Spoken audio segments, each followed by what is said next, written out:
Class 11th के लिए कैसे प्रिपरेशन करें, क्लास 11th को किस लेवल पर ले जाएं, ये सब डिपेंड करता है आपके बेसिक नॉलेज पर कि आपके पास पहले से नॉलेज कितना है। जितना आपके पास बेहतर नॉलेज पहले से होगा, उतना ही बेहतर आपका क्लास 11th होगा। और आप जेई और नीट जो भी तैयारी करना चाहते हैं, एनडीए जाना चाहते हैं, आप इंजीनियर, डॉक्टर या एनडीए फौज में जाना चाहते हैं या आप एयरफोर्स में जाना चाहते हैं, ठीक है ना, किसी भी सेना में जाना चाहते हैं, आप उन सब के लिए यहाँ से पढ़ाई कर सकते हैं। तो कहीं भी आपको compete करने के लिए क्लास 11th और क्लास 12 चाहिए ही चाहिए।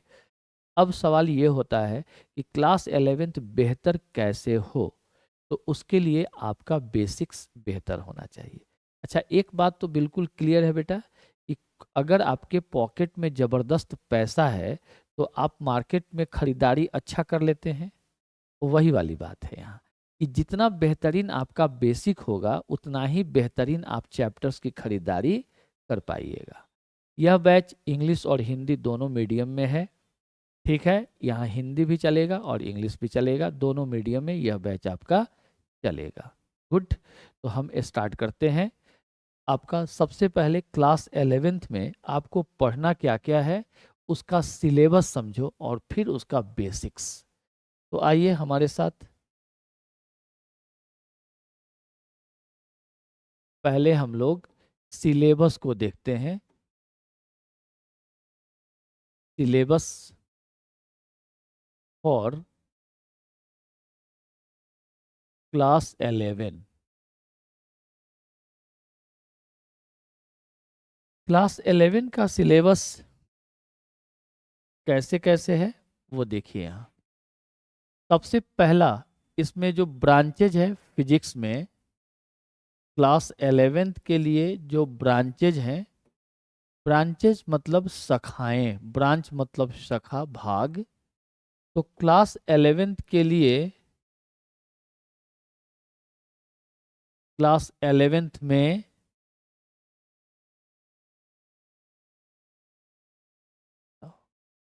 आपको 3 शाखाएं हैं। सबसे पहला है, पहला ब्रांच यानी पहली शाखा, जिसका नाम है जनरल फिजिक्स। इसको बोलते हैं हम जनरल फिजिक्स।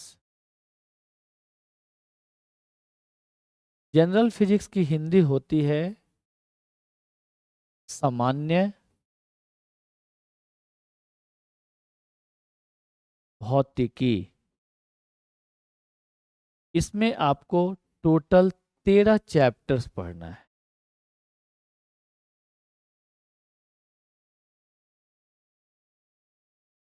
13 चैप्टर्स पढ़ना है। दूसरा, हीट एंड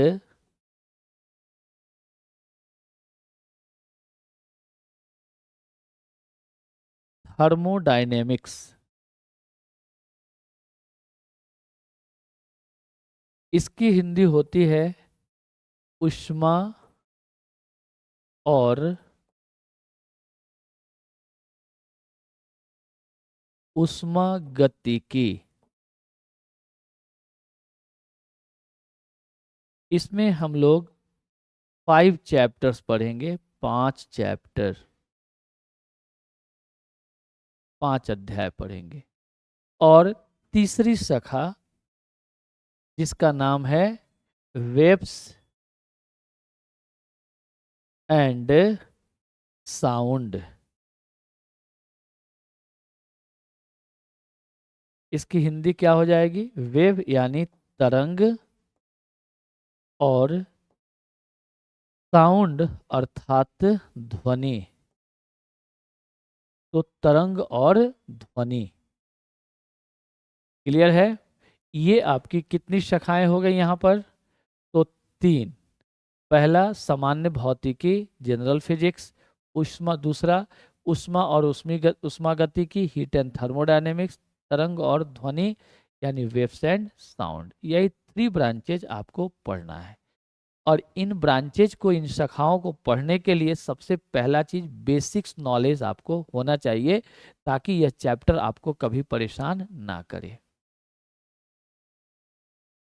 तो सबसे पहले हम लोग इसके लिए बेसिक्स जानेंगे, यानी आधारभूत बातों को जानेंगे, जिससे क्लास 11th हमारा बहुत ही बेहतर हो सके। गुड। अब आप आइए शुरू करते हैं हम यहाँ।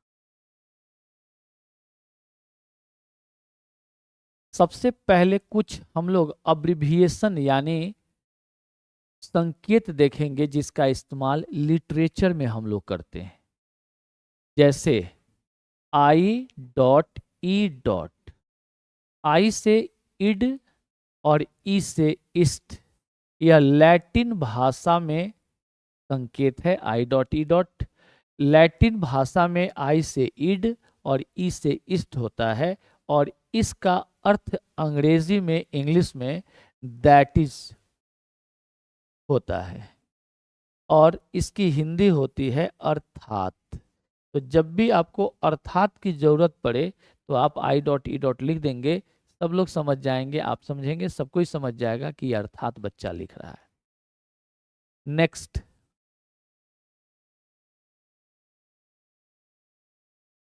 अगला ध्यान देते हुए सबको ठीक से करना है आपको। अगला, जैसे आप E.G. का प्रायः उपयोग करते हैं, E.G. का उपयोग आप प्रायः करते हैं। E.G. ई से होता है एग्जाम्पली, बिल्कुल स्पेलिंग साफ है, और जी से होता है ग्रेसिया, एग्जाम्पली ग्रेसिया, जिसका इंग्लिश में, ये लैटिन भाषा में है, इसका इंग्लिश में अर्थ होता है एग्जाम्पल, और इसकी हिंदी होती है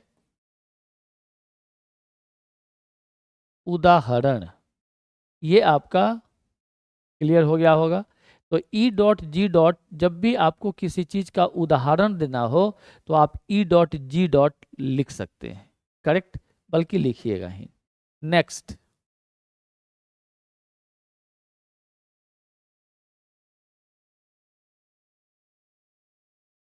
ये एट और सेट्रा, एटसेट्रा, ये लैटिन भाषा के दो शब्द हैं। इसका अर्थ होता है एंड, इंग्लिश में अर्थ होता है एंड सो ऑन, और हिंदी में इसके आगे तक, जिसको हम इत्यादि बोलते हैं, इत्यादि। और इसके लिए जो संकेत होगा वो एट एक शब्द और सी के बाद डॉट, यहाँ बीच में या कहीं डॉट नहीं दीजिएगा, गलत हो जाएगा। कभी कभी देखने को मिलता है कि आप बच्चे, कभी कभी जो बच्चे ऐसे लिख लेते हैं तो गलत लिखते हैं, मतलब नहीं करिएगा। बहुत बच्चे सब ऐसे लिखते हैं और उनको पता भी है, नहीं पता है तो बस याद रखिएगा, करेक्ट। नेक्स्ट, अब ये जो संकेत है ये बहुत इंपॉर्टेंट है। ये एंड का संकेत है, लेकिन लैटिन भाषा का है। इसको लैटिन में अर्थ होता है एम्परसैंड, एम्परसैंड, और इसका हिंदी में अर्थ होता है, और सॉरी, इंग्लिश में अर्थ होता है एंड, और हिंदी में और, तथा, एवं, ये सब इसका अर्थ होता है। ये हो गया एम्परसैंड, क्लियर हो गया। तो ये चार जो संकेत है आपके लिटरेचर के लिए बहुत इंपॉर्टेंट है, यानी जब आप भाषा में लिखते हैं तो इसका इस्तेमाल करते हैं, कैलकुलेशन में भी कहीं कहीं लिटरेचर आता है वहाँ यूज कर लेते हैं। चलिए अब हम लोग आगे बढ़ते हैं। तो सबसे पहले हम लोग यहाँ ये जानेंगे कि हम चले किसको पढ़ने, फिजिक्स को पढ़ने। तो पहले जो फिजिक्स पहली बार तो नहीं पढ़ रहे हैं आप, क्या फिजिक्स तो आप 6, 7, 8, 9 से पढ़ते आ रहे हैं, फिजिक्स साइंस, ठीक है। तो फिजिक्स आपने जितनी पढ़ाई पहले किया है उसके अनुसार केवल भौतिकी का एक डेफिनेशन होना चाहिए, बस। ये भौतिकी का यानी फिजिक्स का कंप्लीट डेफिनेशन कब मिलेगा हम लोगों को? जब पूरा फिजिक्स हम लोग पढ़ जाएंगे तब ना, बहुत डीप पूरा उस समय जो डेफिनेशन होगा बहुत तगड़ा होगा। अब बात क्लियर है कि आप किसी के घर के दरवाजे पे खड़े हैं तो उस घर में कितने कमरे हैं, क्या क्या चीज़ है, आप थोड़े ही जानते हैं। तो आपको अगर उस घर का डेफिनेशन देना हो तो बाहर से देख करके, या पहले जो आपने सुना है किसी से या देखा है उसके बारे में कि बाहर से इतनी खिड़कियां दिख रही हैं, बरामदा है, ये वो चीज़ बाहर की चीज़ों को दिखा सकते हैं। लेकिन पूरे घर का आप परिभाषा नहीं दे सकते हैं, घर के बारे में पूरी जानकारी आप नहीं दे सकते हैं। तब दीजिएगा तो पूरा घर घूम लीजिएगा। सिंपल सा फंडा है, पूरा फिजिक्स का जब टूर लगा लीजिएगा तब जाकर फिजिक्स का सही और पूरा डेफिनेशन मिलेगा। तो अभी का डेफिनेशन आपके पहले के क्लास तक का। तो पहले आपने क्या देखा है? भौतिकी नेचुरल है, फिजिक्स साइंस का ब्रांच है। किसका ब्रांच है? साइंस का ब्रांच है।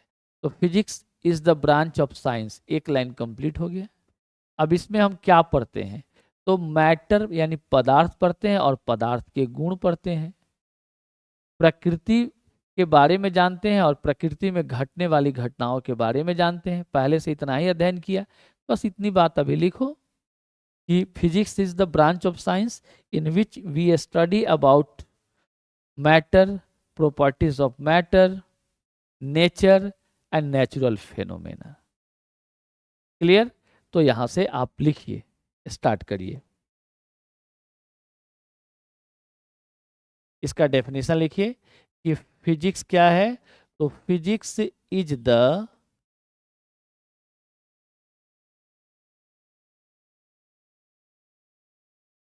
Branch of science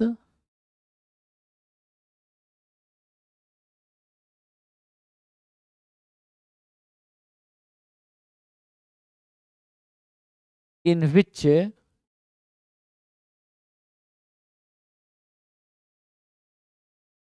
we study about matter,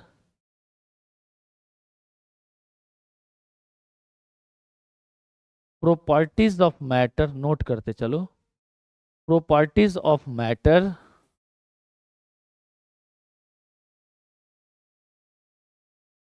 nature and its and natural phenomenon.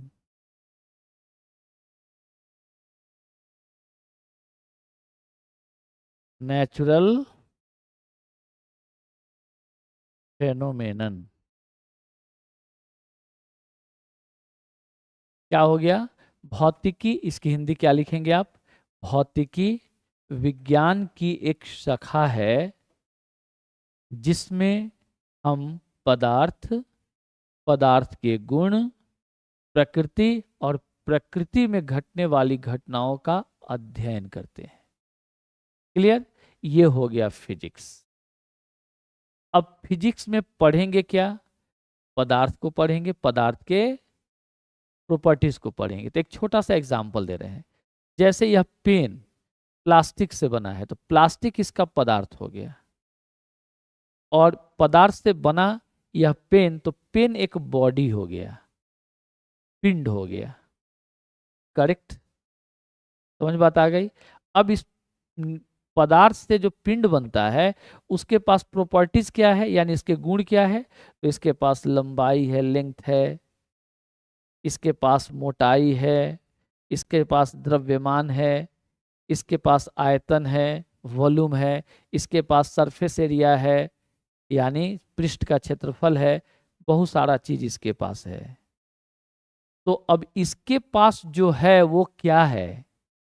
यानी पदार्थ से बॉडी बना, और पिंड का जब गुण देखेंगे तो उसके पास क्या है?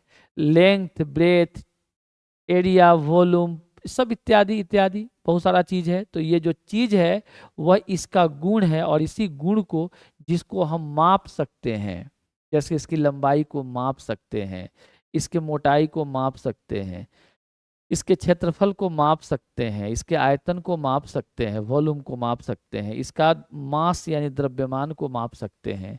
तो जिनको भी हम माप सकते हैं उसको बोलते हैं भौतिक राशि, फिजिकल क्वांटिटी। क्या बोलेंगे? भौतिक राशि यानी फिजिकल क्वांटिटी, उसको बोलेंगे फिजिकल क्वांटिटी अर्थात भौतिक राशि। क्लियर हो गया कॉन्सेप्ट? तो हमारा क्या हो गया कि भौतिकी में क्या पढ़ना है हमको? भौतिक राशि को पढ़ना है। ठीक, तो हम लोग आगे बढ़ेंगे। अगला टर्म हमारा क्या होगा? Physical quantity.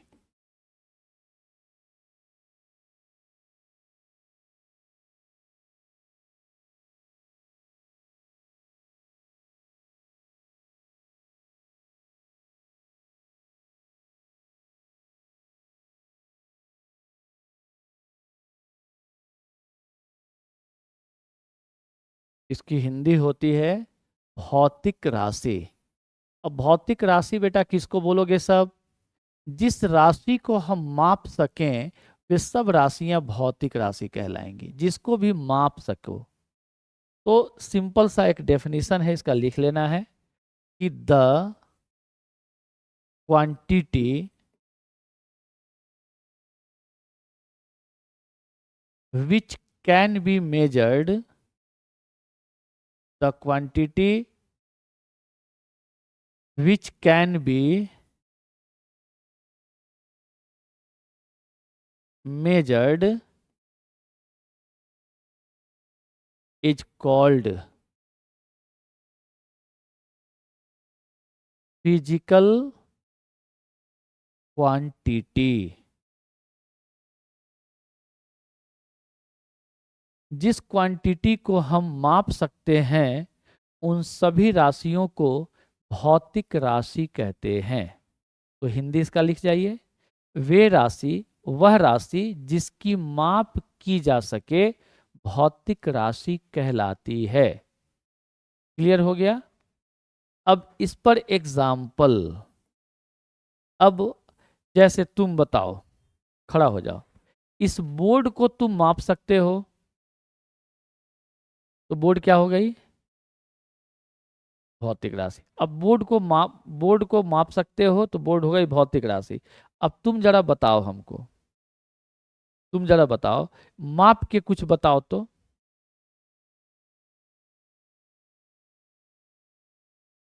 तो तुम लेंथ को माप माप रहे हो 10 मीटर, तो किसको मापा? बोर्ड की लंबाई को, तो लंबाई को मापा।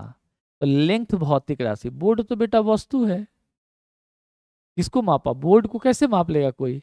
बोर्ड के लेंथ को मापता। लेंथ केवल बोर्ड ही के पास होगा कि बहुत सारा चीज के पास होता है? Very good.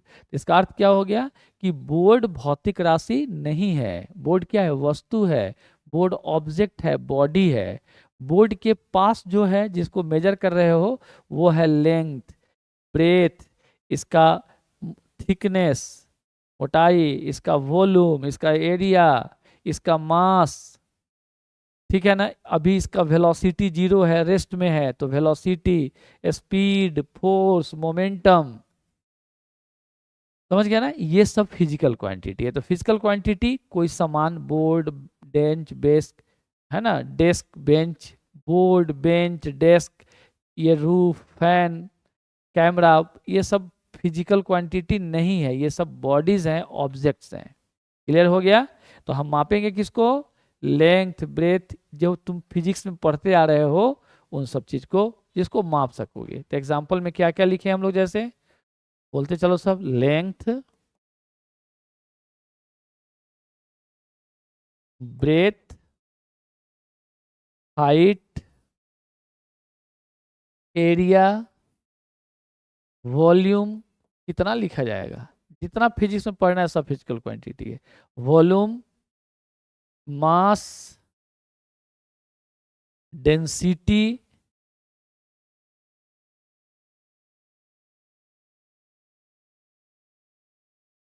बहुत सारा है, एटसेट्रा। ठीक, जो भी बच्चा हिंदी में होंगे वह लेंथ के लिए लंबाई, ब्रेथ यानी चौड़ाई, हाइट यानी ऊंचाई, एरिया यानी क्षेत्रफल, वॉल्यूम यानी आयतन, मास यानी द्रव्यमान, डेंसिटी अर्थात घनत्व। एकदम क्लियर होगा आपका, इत्यादि। जैसे चाल, स्पीड, वेलोसिटी यानी वेग, फोर्स यानी बल, ये सब क्या है? फिजिकल क्वांटिटी है। करेक्ट। तो फिजिकल क्वांटिटी किसे बोलते हो? जिसको हम माप सकें। अब सवाल है, जब किसी फिजिकल क्वांटिटी को हम मापेंगे तो मापने पर कुछ ना कुछ तो मिलेगा ही। तो जो चीज भी मिलता है, यानी जो रिजल्ट मिलता है मापने पर, हम उसको मैग्नीट्यूड बोलते हैं। देखो कितना सिस्टमेटिक है। फिजिक्स में फिजिकल क्वांटिटी जिसको मेजर करते हैं, और मेजर करेंगे तो कुछ रिजल्ट आएगा ना। जैसे ये मेजर किया, बोला 5 मीटर लेंथ है, तो 5 मीटर मिला, तो वो जो 5 मीटर मिला वो मैग्नीट्यूड कहलाएगा। इसका मास को मापा 50 kg है, तो 50 kg क्या हो गया? मैग्नीट्यूड हो गया। तो जब हम किसी फिजिकल क्वांटिटी को मेजर करते हैं यानी मापते हैं, तो एक रिजल्ट प्राप्त होता है, कुछ रिजल्ट प्राप्त होता है, और वही जो रिजल्ट होता है, परिणाम होता है, वह मैग्नीट्यूड कहलाता है। किसका? जिसको मापे हैं उसका, दूसरे का थोड़ी ही कहलाएगा। अब आपकी लंबाई को मापेंगे, तो अगर मान लो 6 फीट आ जाता है, तो 6 फीट आपकी लंबाई है, दूसरे का थोड़ी होगा। दूसरा 5.5 फीट का हो सकता है, 5 फीट का हो सकता है। तो हमारा अगला टर्म क्या आ गया? अगला जो टर्म आ गया उसका नाम हम लोग मैग्नीट्यूड लेते हैं। चलो अगला टर्म मैग्नीट्यूड। मैग्नीट्यूड की हिंदी होती है परिमाण। परिमाण क्या है, इसको हम लोग देखेंगे। व्हाट इज मैग्नीट्यूड, यानी परिमाण है क्या चीज। देखो, तो सिंपल सा फंडा है जो आपने अभी देखा, कि जिस राशि को हम माप सकते हैं वो सब परिमाण कहलाते हैं। तो क्या लिखेंगे कि द क्वांटिटी, द क्वांटिटी, अरे सॉरी बेटा, फिजिकल क्वांटिटी, जिस मापने पर जो भी मिलेगा वो परिमाण कहलाएंगे। तो क्या लिखेंगे? व्हेन, जब हम, वी मेजर, हाँ, when we measure a physical quantity, when we measure a physical quantity, some result, कुछ ना कुछ तो रिजल्ट आएगा ही। सम रिजल्ट कम्स आउट, कुछ रिजल्ट हमें प्राप्त होता है। करेक्ट। दिस रिजल्ट, इसी रिजल्ट को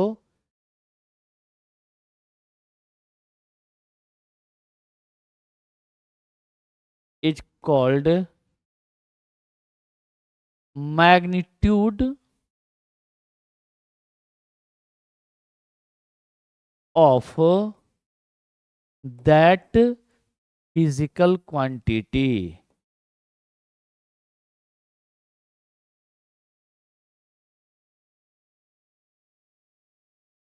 करेक्ट।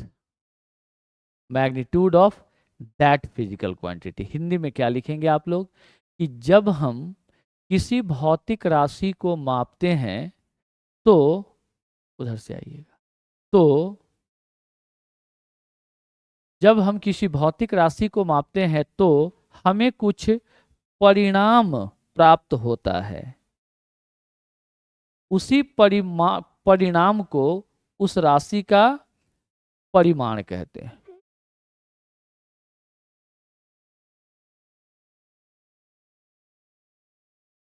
ओके, अब शुरू करते हैं।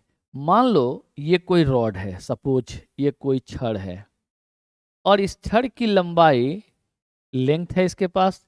अब इसके लेंथ को हम मेजर कर रहे हैं। माना इसका लेंथ 10 मीटर का है।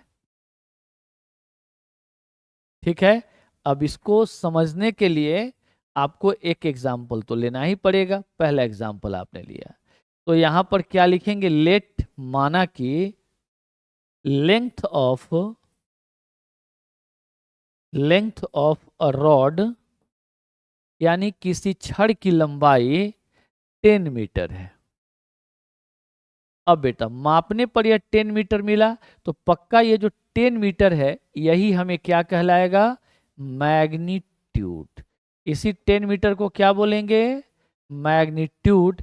हिंदी में इसको परिमाण बोलेंगे। तो इस रॉड की लंबाई का परिमाण कितना है, इस रॉड के लेंथ का मैग्नीट्यूड कितना है? तो 10 मीटर। तो 10 मीटर क्या बन गया? मैग्नीट्यूड यानी परिमाण। करेक्ट।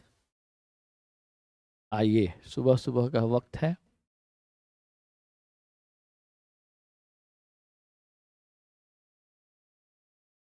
आइए मेरे साथ। तो यहां तक आपका तो एकदम क्लियर होगा। अब जरा इसको एनालाइज करते हैं, यानी इसको हम लोग एक्सपेंड करते हैं। तो आपको बहुत सारा चीज ये देने वाला है। जैसे क्या क्या देगा वो यहाँ देख लो। आपके पास क्या है कि लेंथ L 10 मीटर का है, और यही 10 मीटर क्या है? तो मैग्नीट्यूड है। अब इसके पास एक खास बात है कि जो रॉड को आपने आज 10 मीटर मेजर किया, क्या वह कल 9 मीटर का होगा या 11 मीटर का होगा? नहीं होगा। वह कल 10 मीटर के बराबर ही रहेगा। ठीक है ना? अब यहाँ टेम्परेचर वगैरह नहीं सोचना है, 10 मीटर के बराबर ही रहेगा। करेक्ट। तो 10 मीटर का चीज 10 मीटर ही रहेगा। अर्थात जब हम किसी भी क्वांटिटी को मापेंगे तो वह उस क्वांटिटी का मान कभी बदलेगा नहीं। अर्थात उसका मैग्नीट्यूड, परिमाण कभी नहीं बदलेगा। यानी परिमाण क्या होगा उसका? तो उसका परिमाण कांस्टेंट होगा। कांस्टेंट यानी नियत रहेगा, कभी नहीं बदलेगा।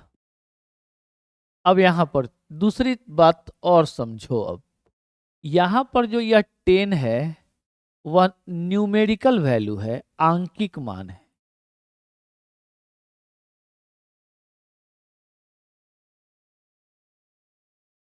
इसको हिंदी में क्या बोलेंगे? आंकिक मान।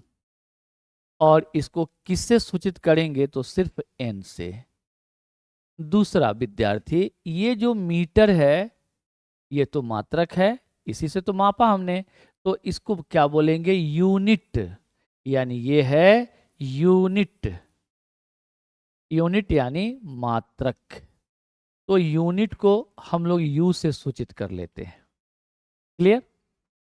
अब आप देखिए यहां पर, अब आपके पास एक रिलेशन मिल गया। तो देयरफॉर ये जो मैग्नीट्यूड है वह 10 और मीटर का प्रोडक्ट है, यानी n इंटू यू के बराबर है। तो क्या लिखेंगे? n इंटू यू हमारा मैग्नीट्यूड होता है, यानी आंकिक मान और मात्रक का जो गुणनफल होता है वही हमारा परिमाण कहलाता है। और यह हमेशा क्या होता है? कांस्टेंट रहता है एक राशि के लिए। तो n इंटू यू बराबर मैग्नीट्यूड क्या होगा? कांस्टेंट, नियतांक या नियत। यहां से n बराबर एक बहुत अच्छा रिलेशन मिल रहा है यहाँ, कांस्टेंट और बट्टा नीचे लाइएगा तो यू हो जाएगा। जब आप यहां से कांस्टेंट को हटा लीजिएगा तो क्या हो जाएगा? समानुपाती का चिन्ह आ जाता है। कांस्टेंट हट गया तो एक बचा, एक बट्टा यू। जब नियतांक को हटाते हैं तो समानुपाती का चिन्ह आ जाता है। अर्थात जब हम किसी भौतिक राशि को मापते हैं ना, तो वहां पर क्या होता है? मापने पर जो परिमाण मिलता है उस परिमाण का आंकिक मान मात्रक का इनवर्सली प्रोपोर्शनल होता है, व्युत्क्रमानुपाती क्रमानुपाती होता है। ठीक है? याद रखना है हमेशा। यानी किसी भौतिक राशि को जब हम मापते हैं तो मापने के बाद जो परिमाण यानी रिजल्ट मिलता है, मैग्नीट्यूड मिलता है, उस परिमाण का, उस मैग्नीट्यूड का जो आंकिक मान होगा, न्यूमेरिकल वैल्यू, वह इनवर्सली प्रोपोर्शनल होगा यू के, या ऐसे बोलेंगे डायरेक्टली प्रोपोर्शनल होगा 1/u के। ठीक है ना? तो क्या बोलेंगे इसको? कि आंकिक मान और मात्रक व्युत्क्रमानुपाती क्रमानुपाती होते हैं, इनवर्सली प्रोपोर्शनल होते हैं। ऐसे ही हम लोग डील करेंगे इसको। डन? कोई डाउट नहीं होगा आपको। करेक्ट। अब इस पर एक क्वेश्चन हम चाहें तो आसानी से देख सकते हैं। इस पर आपको एक क्वेश्चन मिल सकता है और आसानी से मिल सकता है। देखिए जरा एक क्वेश्चन मेरे साथ।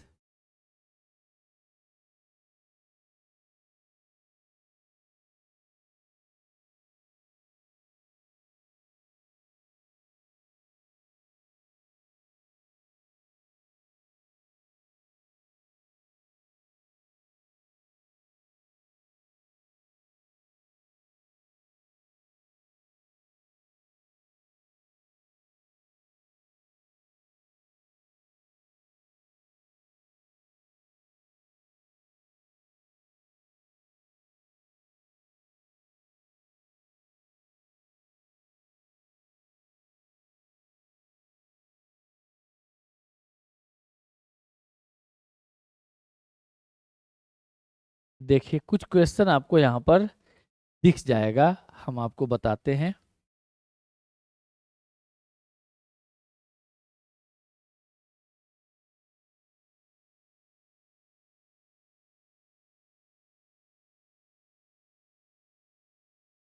अच्छा ये ऑब्जेक्टिव नहीं है, सॉरी, यहाँ पर आ जाओ।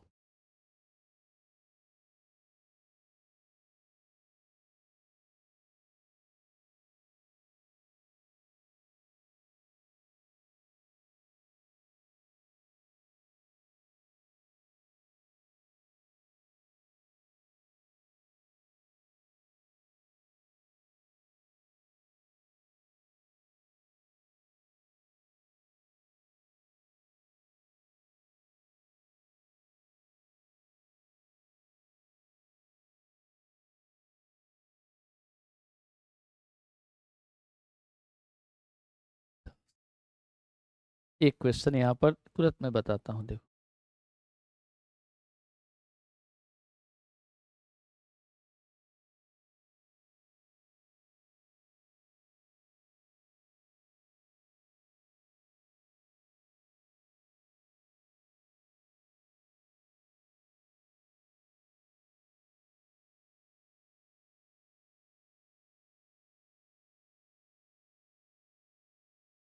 देखिए एक क्वेश्चन है यहाँ पर, यह क्वेश्चन क्या है,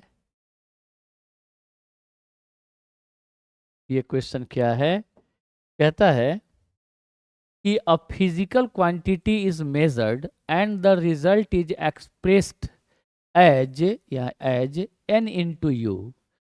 हम किसी भौतिक राशि को यानी किसी भौतिक राशि को जब मापा जाता है तो परिणाम n इंटू यू के रूप में प्राप्त होता है। वेयर, जहां u is the unit used, जहां पर u क्या है, तो वह मात्रक है जिसका उपयोग किया गया मापने के लिए। And n is the numerical value, और n क्या है, आंकिक मान है। तो कहता है कि if the result is expressed in various units, अब ये किसी के लिए लागू हो सकता है, अगर रिजल्ट परिणाम अनेक मात्रकों के लिए रखा जाए तो इनमें से कौन सा सही है। अब आप बता सकते हैं आसानी से, जब मापने पर मिलता है तो कौन वाला हो जाएगा आंसर, बोलो। डी हो जाएगा। वेरी गुड, तो आंसर क्या हो गया, डी। एक ऑब्जेक्टिव आपका क्लियर हो गया। यह बुक यह जो क्वेश्चन है एच.सी. वर्मा की बुक कॉन्सेप्ट ऑफ फिजिक्स का फर्स्ट चैप्टर जो इंट्रोडक्शन ऑफ फिजिक्स है उसका ऑब्जेक्टिव नंबर 2 है। ये ऑब्जेक्टिव फर्स्ट, ऑब्जेक्टिव 1 का सेकंड क्वेश्चन है। ठीक है, तो मुझे ये लगता है कि अब आप मैग्नीट्यूड को अच्छा से समझ गए हैं, फिजिकल क्वांटिटी को समझ गए हैं, फिजिक्स क्या है वो भी समझ गए हैं। तो आज का क्लास आपका यहीं पर ओवर होता है। Thank you.